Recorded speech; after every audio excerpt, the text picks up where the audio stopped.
A family threatened to be ripped apart by drugs finds help, recovery, and Jesus. I am redeemed. You set me free. So I'll shake off these heavy chains and wipe away every stain. That I'm not who I used to be. I am redeemed. Good morning. It's Recovery Monday here on 99.3 KTIA and on webcast1live.com. If you're listening to this live, we appreciate you. We thank you. We know there's lots of choices that you could be listening or watching right now, and for whatever reason, you've chosen us, and we thank you for that. Bob Montserrat, the cat in the hat, along with Ryan, producing today, and I want to introduce you to a couple that I think you're going to fall in love with. It's Marlene and Doug Groves. And also, if you'll get a shot there of Doug, you'll see 5-month-old baby Blaine. And Blaine is also going to join us today. So he may decide to speak up one way or another, demanding a bottle or something. So that's okay. We love children. And so we hope that you do too. This is a story of a couple surviving so much to be here today. Marlene reached out to me through Facebook. I don't turn down friends on Facebook because I don't know everybody who might listen to the show. If you're too rowdy or you tell people you hate Jesus, I'm probably going to block you. But other than that, I welcome differing opinions. In fact, I value them. I think that conversation is important in this world. For those of you that have known of me or been with me for years, you know that for 10 years I did a talk show on 98.3 called Mac's World. And I always made sure that the person opposite of me and I didn't agree on hardly anything. So I enjoy the debate as long as it's done in good taste.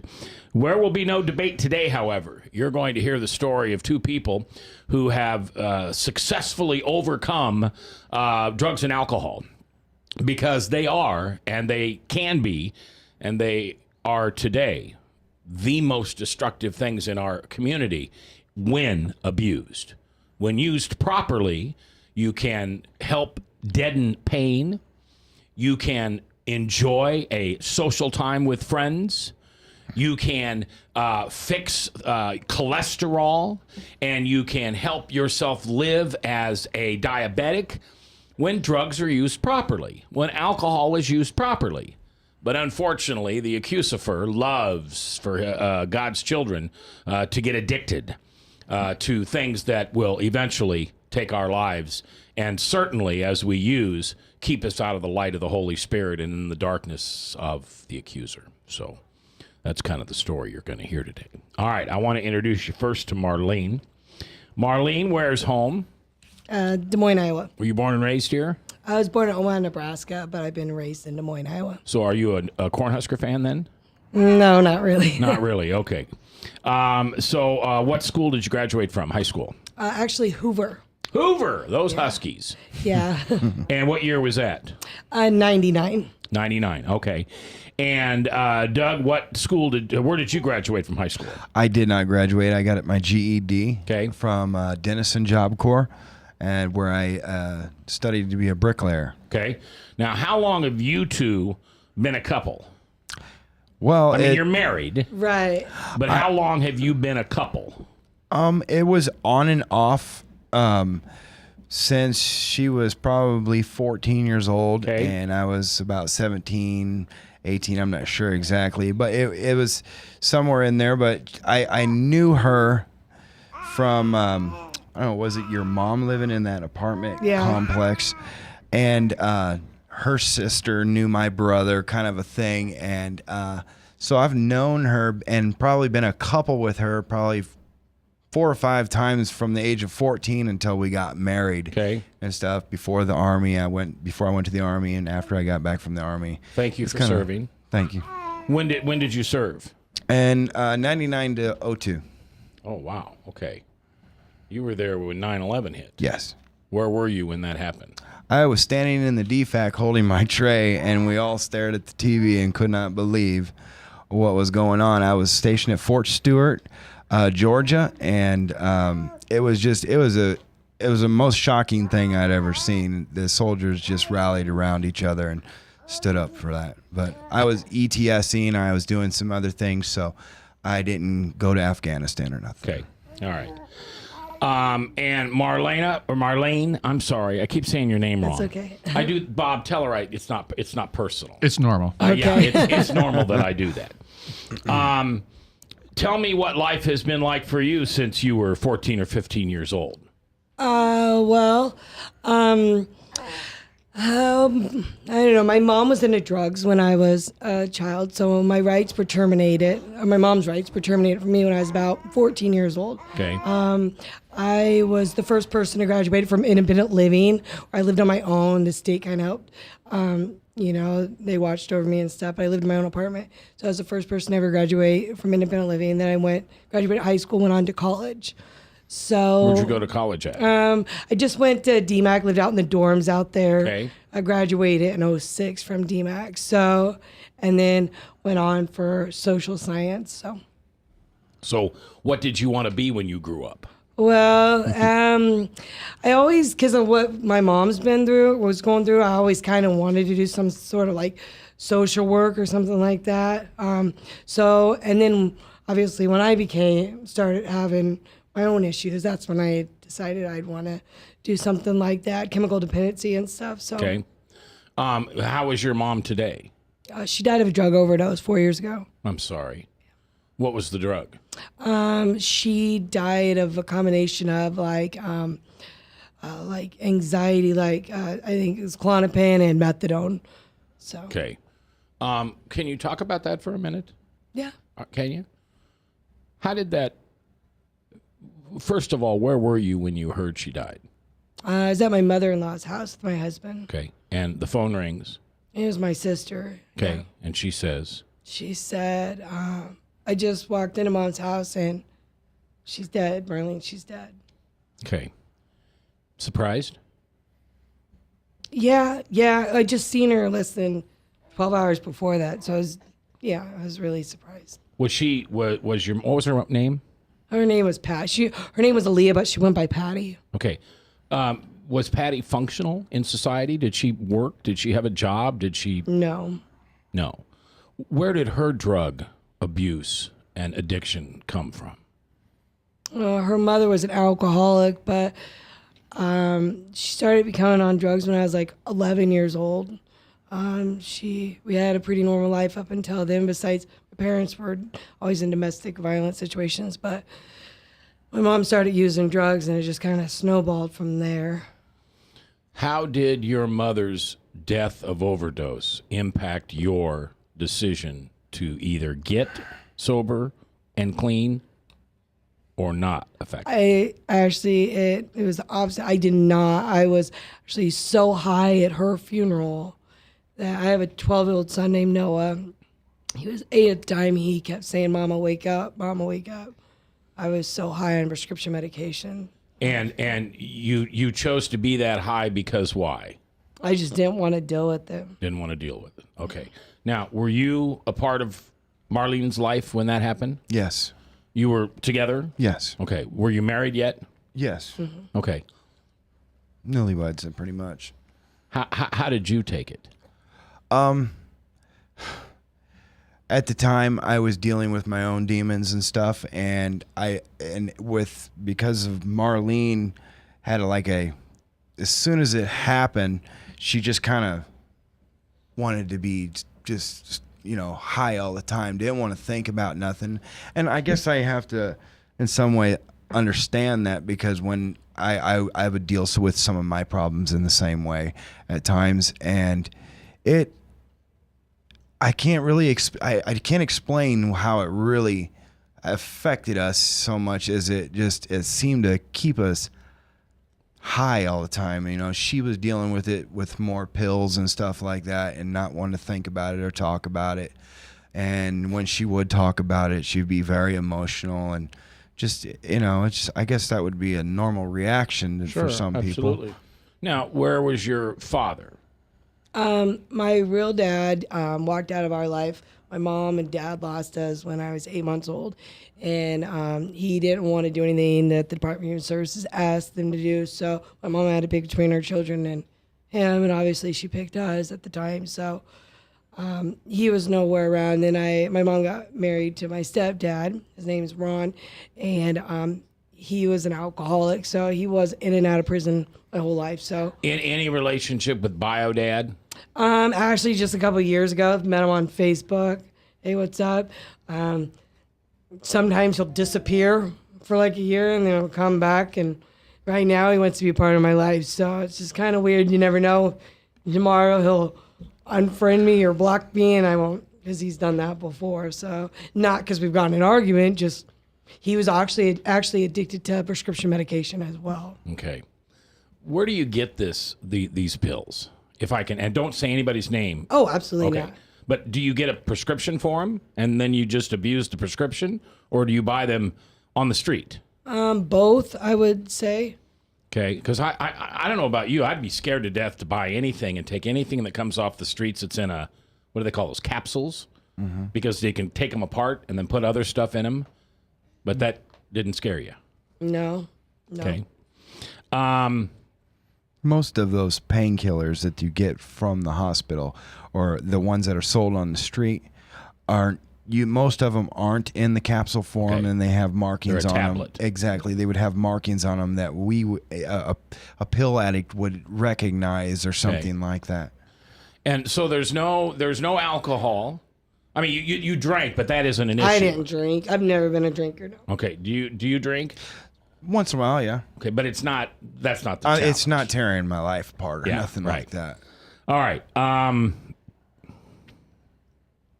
I just, if you're comfortable, Yeah. I just want to ask you something else. Okay. If you could say something to your mom right now, what would you say to her? Oh wow. I mean, would you give her hell? Would you thank her and be grateful for whatever she did for you? Would you? You know, I used to hate her for what she did, but then eventually I did it to my own children. So, you know, you kind of realize that, you know, I couldn't stop for my children. So how did I expect her to stop for me? Yeah, but you know that's wisdom beyond your years. Absolutely. You're a very smart individual to recognize that. Most people would say, well, I'm not like my mother at all. Yeah, but she did this and you did this. She did that and you did that. This happened and this happened. But you're smart enough to know that they're connected. Absolutely. Where most people would still need to villainize. Villainize? Bob, villainize? Sure. Villainize the parent so you can dump all that pain on them and don't have to take a look at yourself. No. Now, so are you and stepdad okay? Actually, he's an alcoholic still. He just got beat up pretty bad less than a week ago in the hospital with blood on the brain. So I'm dealing with that still on a daily basis. Okay, so you may lose him. Yeah. I lost a brother To alcoholism or to drugs? to drugs, How did he die? overdose. What was the drug of his choice? He did methamphetamine. He took methadone pills. You know, drank.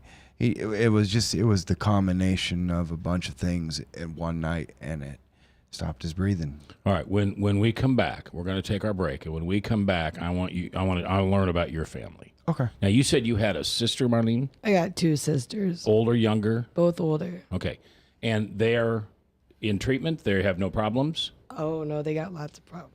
Are you leading the way in that? Absolutely, now I am. Okay. No names. No. Okay. All right. Fascinating stories. And here's the cool part. If you don't want to hear the ending, shut your ears right now. But in the end, they find Jesus and get sober, and now they're this great family. Okay, unplug your ears. You may never know what happens. Oh, no, you will. I'll tell you. Ryan's producing. Bob's sitting there on the chat. Anybody on the chat today talking? Yes. Well, you tell them to ask any questions they want. Phone lines are open at 244-0077. I'm J. Michael McCoy. If I haven't told you, thanks for listening. Love this job. Couldn't do it without you. Right here on KTIA, Iowa. A father who is headed toward another heart attack. A woman who struggles daily with diabetes and her memory. A boy whose headaches keep him out of school. A mother who one morning discovers a lump. A girl whose condition defies diagnosis. You come to us because you need answers, but you also need more. You need understanding of what you're going through. You need comfort. You need to be treated as an individual, not a condition. You need to be included in your own care. You are the point of everything we do. That's why we're changing to Unity Point Health. It's a model of care that will help us work better together, where the physician who knows you best takes the lead, coordinating your care through every step, from the hospital to specialists to rehabilitation to health services in the home and in the community, to making sure the treatments are effective. By working as a team, we surround you with care, helping you manage your health and your conditions, guiding you to making better choices and living a healthier life. The point of Unity is you. Unity Point Health. Hey, psst. Let me let you in on a little secret. You ready? Always try to do business with people, not places, especially if you seek honest Christian business people. And when it comes to my car, I really need to trust who's working on it. Now, my family is so blessed. A few years ago, we found a family-owned automobile repair shop that operates as a Christian business also. Open, honest, reliable, trustworthy. It's AMCO on Hickman Road in front of Kmart, and it's a family-owned Christian operating business. This family treats your car as if it was their car. Everything from oil changes to transmission repair and everything in between. So the next time you feel the need to be at peace with your choice of who you can trust with your car, give AMCO on Hickman a chance to serve you. And tell them Max sent you. If Tom Coates from Consumer Credit of America was your personal webmaster, Tom would filter out all bad debt emails. If Tom was your mailman, you'd never get any debt reduction junk mail. If Tom Coates was a lineman, he'd block any phone calls offering to reduce your credit card debt. Hi, I'm Tom Coates with Consumer Credit of America, and we're still your best choice for credit counseling. We're local, we're accountable, and we can do more. You make the call when the time's right for you. When it comes to competition, there really is none for Consumer Credit of America. From the RE/MAX Real Estate Concept Studios, this is Webcast One Live. Welcome back. 21 minutes after the hour as we celebrate Recovery Monday, sponsored by Powell CDC. If you are in need of short-term inpatient care or you are in need of long-term outpatient care, I would strongly recommend that you call the folks at Powell. They don't tap your phone. They're not going to come with little white coats and wrap you up and drag you away. It's not anything like that. You're in control of whether you choose to get clean or sober from your addiction. Nobody can make you do that. And if people are trying to make you do that, they're not doing the right thing. Now, remember, trying to get you to do that is tricking you into showing up at the hospital and then, surprise, little guys in white coats. But telling you they're worried about you, even being angry with you when you've used or drank and, again, messed something up, dude, you got to take that. That's what happens. Okay? You don't get to be around people that love you and use and drink and become abusive or goofy or whatever you do and not expect the people that love you to go, time out. Really? What are you going to do? Okay? And if you're the addict and you're listening to this, that doesn't make sense to you. Most of the people that listen to this program is not directed to the addict and an alcoholic. It's directed to the people who love the addict and the alcoholic. It's mom and dad and grandma and grandpa and the people you work with. This program is designed to give you tips, to give you discernment, and to kind of reveal what it looks like. Or Mac, or Hope. Or Hope. That's right. Hope. All right. I've introduced you to a wonderful couple, Marlene and Doug Groves.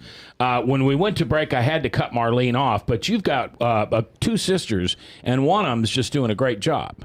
Yeah. Yes. One of my, she's actually the oldest one. Okay.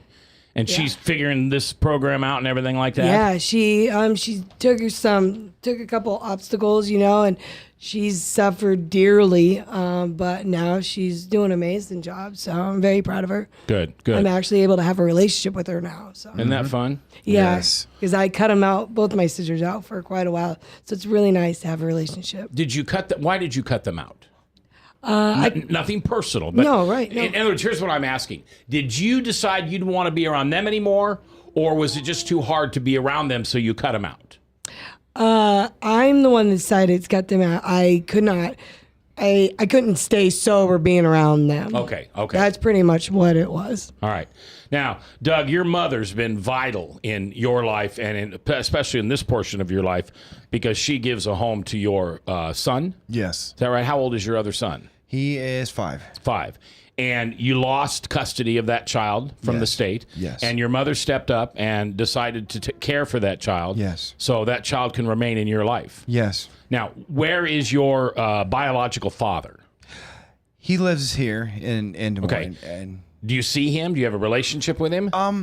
it's a kind of a hit and miss relationship. Okay. There's, sometimes drama comes up, but I love my father, and and I know he loves us kids and stuff like that. And I wish I could do more to be part of his life, but I don't want to be around too many things that may get me back into a situation, and he has, my parents were divorced when I was 9, Okay. And things in our family started to snowball downhill from there, My brother and sister ward of the state, then drugs, then alcohol, then all kinds of things entered the family. And, it just it's been a long healing process. But When you lost that brother, right? yes, one of my brothers I did. Okay. You had 2 brothers and a sister? Yes. Okay. And when did you lose your brother? Our son 2010. Caleb, the son that his mom has is both of our son, and he was only a month old, so it was 5 years ago. Yeah. So 5 years ago. And similar to your mom, just a life experience of drugs His brother and went abuse? first, but yes. Yeah. And could you have stopped it? Was he younger or older? He was younger than me. Okay. And, I can say I couldn't stop it. Everyone's allowed to make their own choices.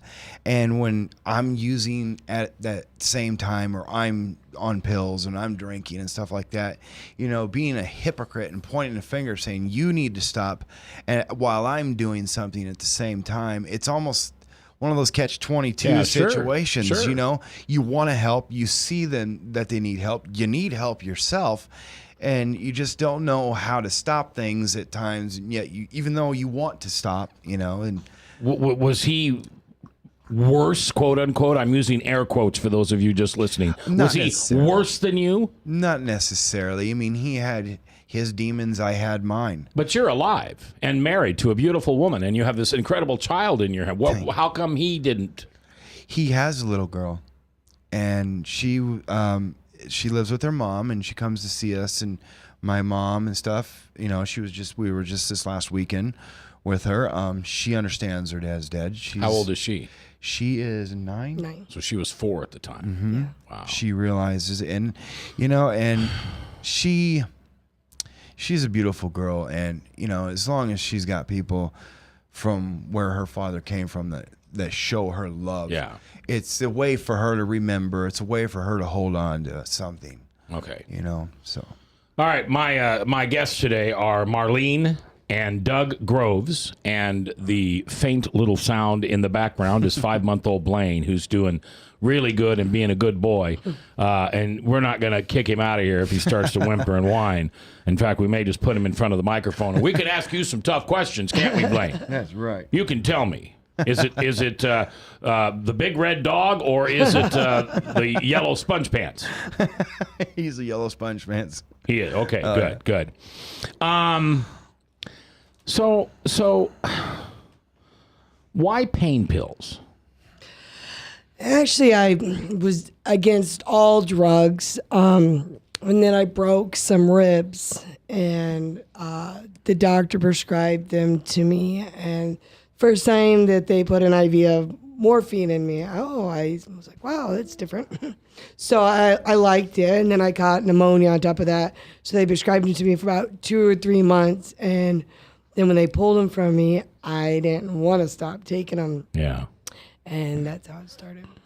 And pardon my naivety when it comes to this type of drug. I have an understanding of many drugs, and I am in recovery for alcohol abuse. I've been sober 1,318 days, I think. Congratulations. Wow. I should check on that. Well, I'd like to tell you that I remember that by myself, but I don't. I have an app for that. Oh, great. And my app says 1317. All right. So, but I don't get, so I never bought anything on the street. Right. You know what I'm saying? I mean, if I wanted to get a bottle of gin, I just rolled over to Hy-Vee and got a bottle of gin. Right. How do you maneuver that as a grown woman on the streets trying to find the pills? Is it just so much easier than that, and I just am making it hard? A lot of people are addicted to prescription medication nowadays. Okay. All you got to do is talk to a friend that knows a friend, and Are they stealing them from mom and dad? Are they getting prescriptions? Are they getting prescriptions mainly? I mean, the doctors hand them out pretty easily. Okay. So in the beginning, your drugs were legal. Well, they were always legal. They were. But in the beginning, you got them from a doctor. Now, did that empower you, Marlene, to think, I'm okay. I mean, he gave me a prescription. I'm cool here. Absolutely. I used to I'm prescribed them. I could take them, but the problem was, I wasn't taking them as they were prescribed. Right. And that's when they become a problem. So. And when at one point did your doctor say no more? Well, he cut me off at 2 or 3 months, or about 2.5 months of, he just like, your ribs healed up, you're fine, you don't need them no more. And so he cut me off. I didn't have any like major pain, like back pain, like some people. And then their doctor, like Doug, was prescribed pain medicine for his back. And, and then, eventually if your doctor becomes aware of you have a problem or something, then they do cut you off. So. Yeah, there's even a new service here in town. What's that called? Harbor. It was Joe's place. You remember they opened it up? I can't remember the name. Harbor View. Harbor View. And you and your doctor agree to be monitored by this third party to make sure that he or she is not overprescribing to you, and that you are not abusing that. And a lot of times it's determined by the insurance company. The insurance company will say you have to. That's a great idea. Try to cut back that pharmaceutical abuse. Let's go to you. What was it like growing up in your house? Actually, I was raised in a Christian family to begin with. My dad was a preacher. That was, and up to the point where my parents had gotten a divorce. But we lived a very almost legalistic type of lifestyle, we didn't even have a TV until I was 12 years old. Okay. It was like a strict atmosphere, as kids, maybe a little sheltered, I felt as a kid or something like that. And then after the divorce and stuff, we kind of just wanted to go do everything, bad, right, I guess you could say, that we weren't allowed to do or something when we was younger. Did your mom stay on the straight and narrow? She changed churches and maybe her doctrines and stuff like that.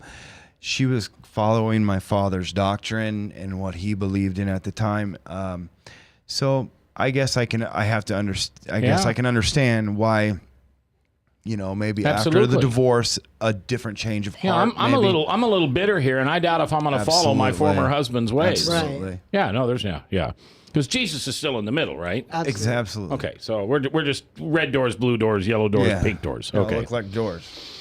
All right.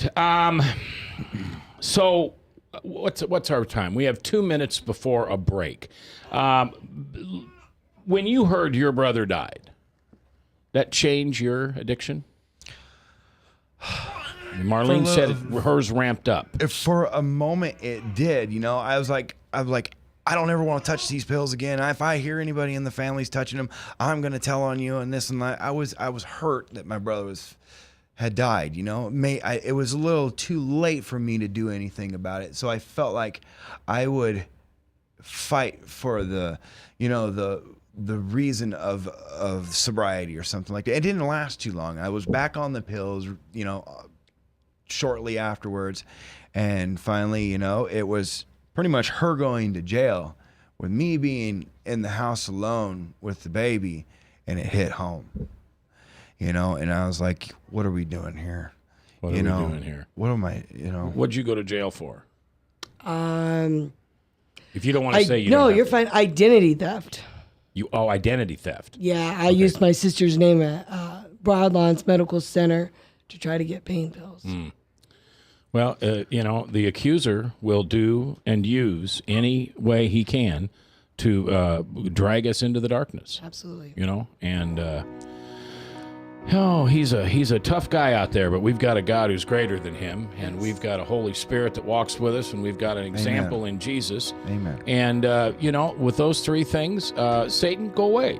Take a hike. Absolutely. You're not welcome here. You're not welcome in this family. You're not welcome in this room. And I know you're outside this room doing push-ups, trying to get stronger and stronger and stronger to take us down. But there are some people, when we surrender and become weak with him, he lifts us up and makes us mighty within him. So, sorry, accuser. Nobody here for you today. We're coming back on how they got well next on Recovery Monday. From the RE/MAX Real Estate Concept Studios, this is Webcast One Live. I'm Brian Leach, owner and general manager of Service Legends. I brought along a couple of the home comfort heroes. Hi, I'm Tammy Wells. I am Nick Wondershide. I'm administrative manager I'm the senior technician from Service Legends. It seems like every good thing, when you feel it to the bone that it's good, there's a lot of hard work put behind it. I don't think that you can fake it and have it turn out good. If we seem like, okay, that's just weird, it's just a furnace, why would you believe so deeply in a furnace? It's not just that, we want to show the world that you can have good service. Yeah, it's your home. It's built into our daily trainings, it's built into our culture, that we're gonna do whatever it takes to have each client say they love us, period. That's why we spend all the hours in the training that we do. And if we guarantee it's gonna be a good experience for you, or else it's free, what type of work do you think we're gonna do? There is a guarantee. Temperature selection guarantee, fixed right or it's free guarantee, comfort guarantee, best value guarantee. All of these guarantees hold us accountable to ensuring that we exceed your expectations. And if for whatever reason we'd fail and we can't make it right, we guarantee all of those guarantees with a 100% money back guarantee. If you don't think that your technician can fix it right, are you gonna say that to a client? No. You don't have to worry about having a technician come to your house. We drug test, background check all of our team members. We put safe people in your home. Each and every one of our service techs, 400 hours a year in training. You tell it the minute they walk in the door. They know what they're doing, they've done their homework, and they actually truly care about what you want. Because at the end of the day, you're the person that makes sure I have a job. They're gonna be listening. They're gonna wanna know what your challenges are. Then they're gonna come and give you options, and you get to choose. If I'm there to help and I make it easy and painless, I did my job right that day. Well, when it comes to your comfort, safety, and your family, you don't necessarily go buy the most expensive, but you get the most bang for your buck. Oh, it's worth it, because there's a lot of people that will find a way to get it to work right now and then leave and then come back, charge you again, and the cycle just repeats itself. So when I'm out there looking at the furnace, I want to find why it failed today. How can we change the part today with something that you're not going to have to worry about? Is it worth changing the part today? You can put a lot of money into a furnace. I can fix parts all day. There's good job security in that for me. But is it the right thing for you? I get a lot of the phone calls of after the technicians are there. They're just in awe. They're like, wow, you guys are great. I don't even know what to say. You guys are great. Everything you did was perfect. It was great. Keep going though. I like this. Just give us a try. I'm going to take all the risk. I've got the time to make this right. I've got the support to make it right. Just check us out. And if you don't see the value in what we do, I mean, fixed right or it's free or 100% money back. enough said.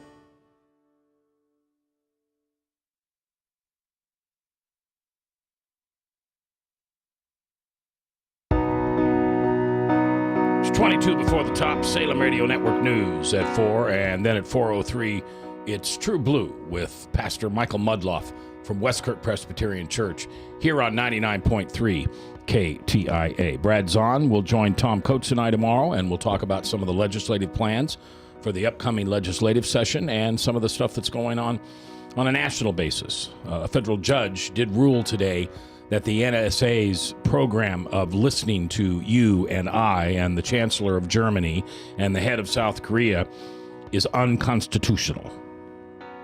Wow. Man. It's big. I mean, are the Kool-Aid drinkers, are you still okay with all this? You know, the mighty King Obama, are you still okay with him doing whatever he wants? Because you go, oh, yes, sir, yes, sir, yes, sir, three, yeah. Yeah, you probably are. All right. Marlene and Doug Groves are our guests. The little man that's stealing the show is 5-month-old Blaine, and he's being held by Mama now. Hi, buddy. How are you?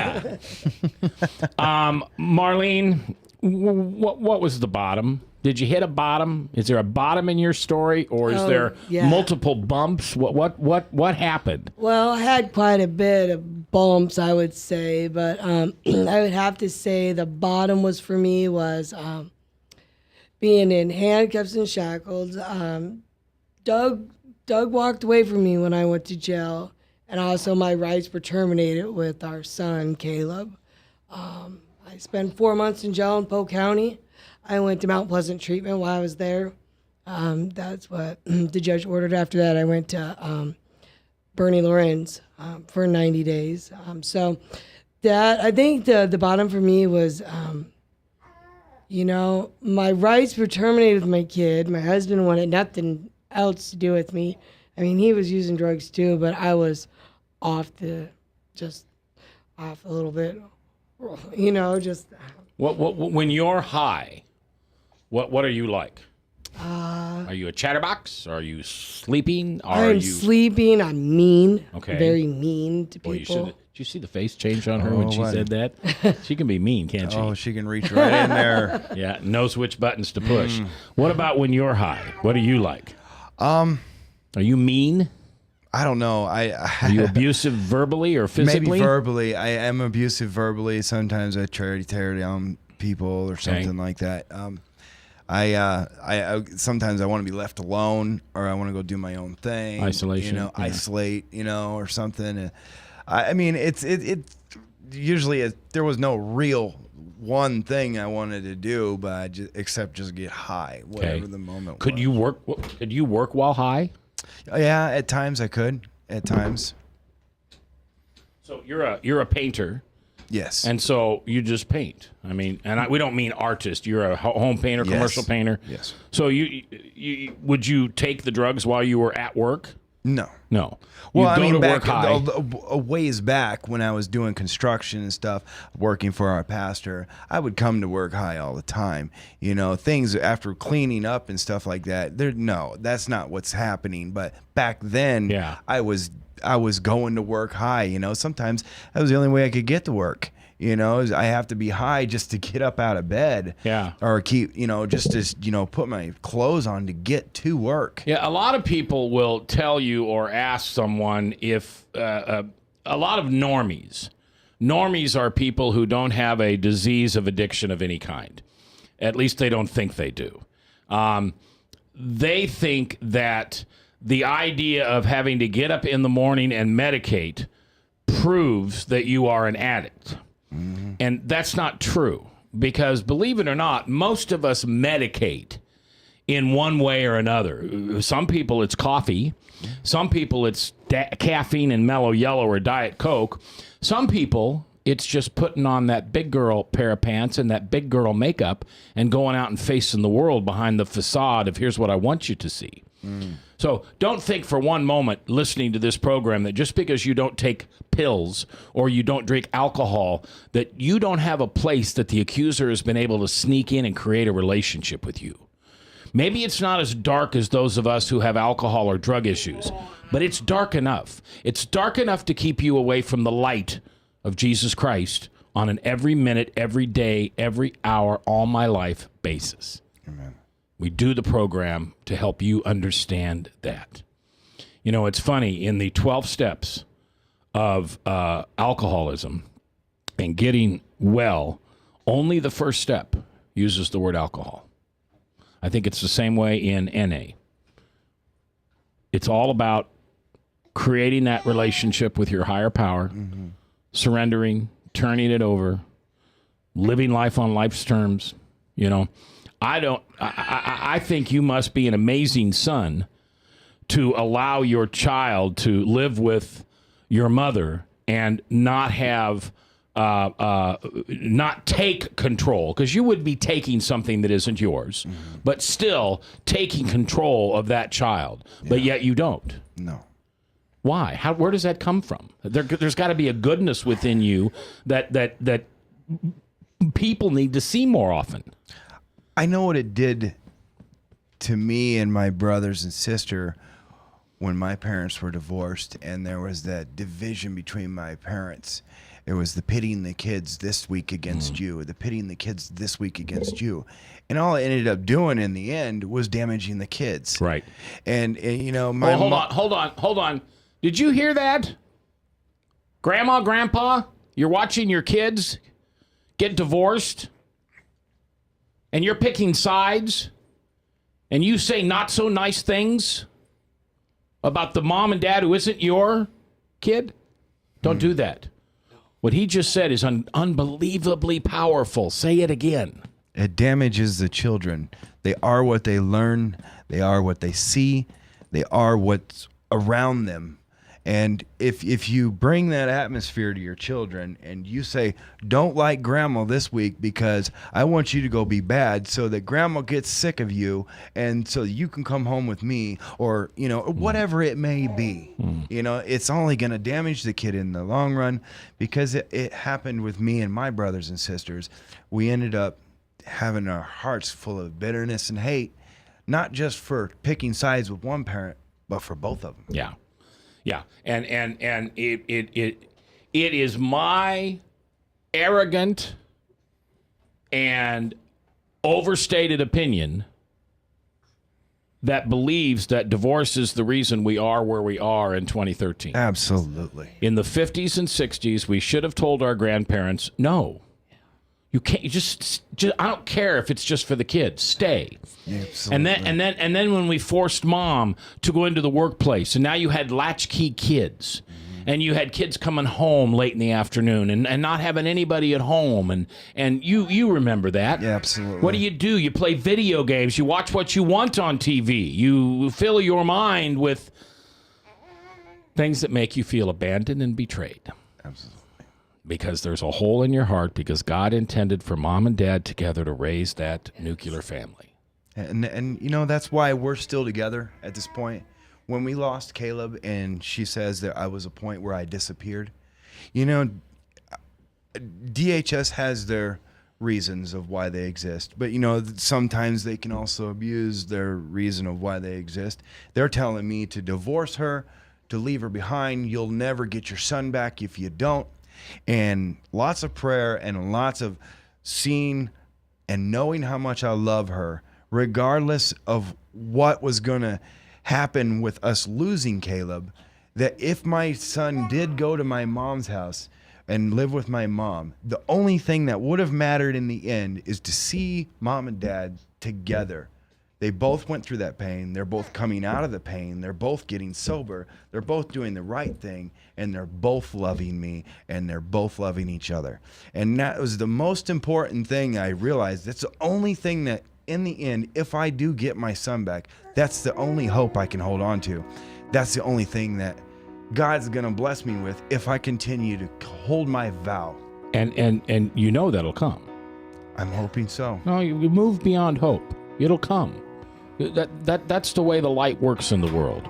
When you do everything for his will and for good, eventually he steps in and goes to where the darkness is and says, Caleb goes home. And that'll happen.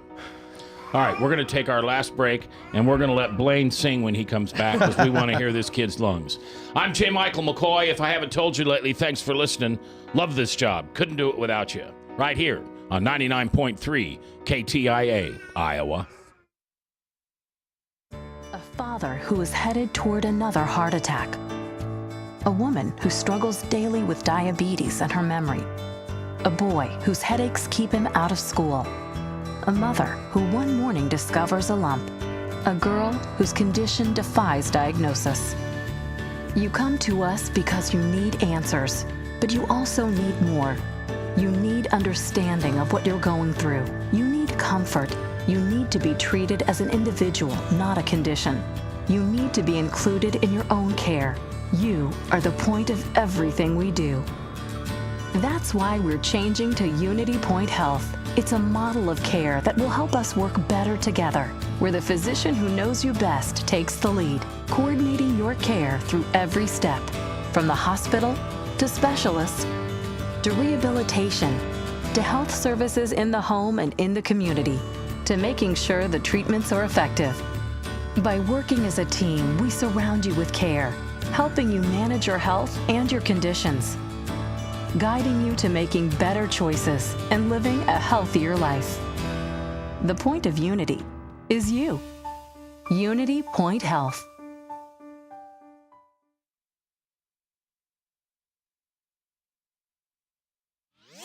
From the RE/MAX Real Estate Concept Studios, this is Webcast One Live.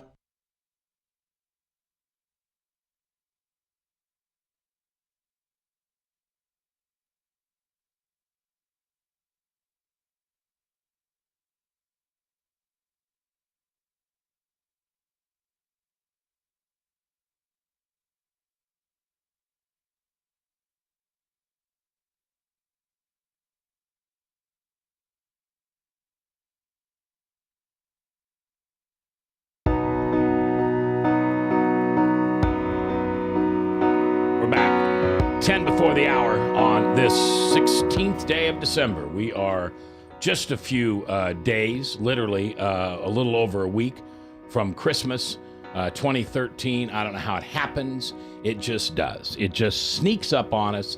And before we know it, we're sitting around the Christmas tree singing Christmas songs. And the tough thing is, for so many families, Christmas is not a good time. No. Christmas is a time filled with resentment, with retribution, with anger, fear.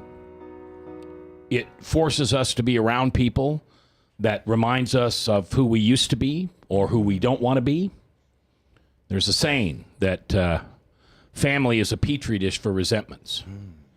And if you are that way, I'm going to give you a tool for your toolbox. Real simple. Have a plan of escape. When Uncle Joe starts doing what Uncle Joe does, you need a plan of escape. And it needs to be a quiet plan. It's not you talking loud or yelling, getting mad, blowing up the room, being a cyclone, center of attention, walk out stomping. It's just how you disappear. It's how you go to the store, or you go to the movie, or you do whatever you need to do, but it's your plan of escape. And if somebody doesn't let you do that, problem. Mom says, I don't want you leaving. Mom, you know what? I'm here because I can leave. So just give me a half hour. I'm going to walk down and just walk around for a while. I'm going to have a cigarette. I'm going to read the Bible. I'm going to do whatever I need to do to get myself centered back so I can be back in a very dysfunctional and uncomfortable family. That's half of them. The other half, probably going to be like you guys on Christmas. What are you going to do on Christmas? We're going to go to my uncle's house, and my grandma lives there now, who I didn't have much of a relationship after my parents got divorced with. And so I'm trying to rebuild that relationship. Good. And I really love her. My grandma she's awesome. What's her name? Barbara Gilchrist. Barbara, okay. And so you're going to go to Grandma's house. Is that Christmas Eve, Christmas Day? Christmas Day. What are you going to do Christmas Eve? Just the four of you? Family at home? Yeah, I was thinking about we're going to do the Jolly Holiday Lights Christmas Eve, so. Okay, that'll be good. Much, yeah. That'll be good. All right. So to date, you've been sober for 3 years last August. Yeah. And you've been, clean 3 years last August. You've been clean how long? Shortly after that. Okay. Biggest temptation for you? What's the toughest thing? When are the times that the thoughts come into your mind, and only with your program and your power and relationship with Christ can you push them away? When there's maybe certain family members bumping into an old friend or something like that, or being extremely stressed out or something really has got me stressed out, maybe money issues or who knows, there can be a lot of triggers at times for me, depending on, I don't know, just the circumstance or whatever. Yeah. And you're blessed to have a good boss. Oh, my boss is awesome. Yeah, you know Caleb Rooney, who's comes on this show every once in a while. He works with David or Doug. I'm sorry, and they work together. And so you got a good guy. Oh, he's that helps awesome. a lot. That helps a lot. And I think I'm well blessed to be in that place, because I went from place to place working at certain places. It wasn't working out, and construction industry, drugs run rampant in there and stuff like that. You're around it all the time. Guys drinking on the job, guys doing drugs on the job. And I really pray, God, please put me someplace with a boss and a company that I can, get into, feel safe, and that not feel like I'm going to fall into a trap around the other guys or something. And Caleb's an awesome guy. Yeah, he is an awesome guy. When does it get tough for you? Play triggers as I would probably say when I'm insecure. Okay. Insecurity, or when we fight, I would say, or something dramatic happens, something big, so I don't want to deal with. That's kind of. What? Simple question. Short answer. What makes you feel insecure? Weight. My weight. Oh, you silly girl. She's probably not 125 pounds, are you? Well, yeah, No. I just had a baby. But Yeah, well, really. You're a petite. But do you know Jesus loves you? Absolutely. No matter what you look like, no matter how you feel, and who's trying to make you feel insecure? The devil. accuser. That's right. It is. You're right. Yeah. God would never want you to feel anything other than you are a princess. You are the princess of a risen king. And he has given you a husband and a family. Yes. The accuser comes in and puts those triggers in front of you, also you, and he wants to mess it up. He wants to make you fight. He wants to make you yell, because then he wins. Absolutely. So don't let him win. Look at that little guy sitting on your lap. He doesn't deserve. He doesn't. He doesn't deserve the life that you had to live when you were growing up. He doesn't deserve that. Absolutely. You get a chance to break those cycles. You understand that? Right. That's right. You get a chance to break a cycle of drug abuse, death, divorce, messed up everything all the way around. Mm-hmm. That's all it was. Yeah. Yeah, and it's just the accuser. He's a cyclone. What was that name of that? What was the name of that? Tasmanian devil. Yeah. He comes whipping in and makes that big circle and screws everything up, and then he just runs away. Yeah. And I believe also the devil likes to torment the people he knows can be a good asset for others. Mm-hmm. If he knows that this person may be able to help somebody else, and with their charismatic or their charismatic way or something, he wants to damage them first, because they can do the most good for some people sometimes. And I believe, it's all in the person. It really is. You just got to have strong will, and you got to have God on your side. Yep. And the other thing I'm convinced is that offense, feeling offended, is one of the greatest tools of the accuser. We talk about bullying nowadays, and we want to change the world so our children don't feel bullied. Well, why don't we just teach our children not to be offended? Absolutely. That's Let's good. I'm not going to get offended by what you say. And I'm not going to draw a line in the sand. I'm going to walk away and let the bully go pick on somebody else. That's good. You know, one of the things that God blessed me with was that discernment.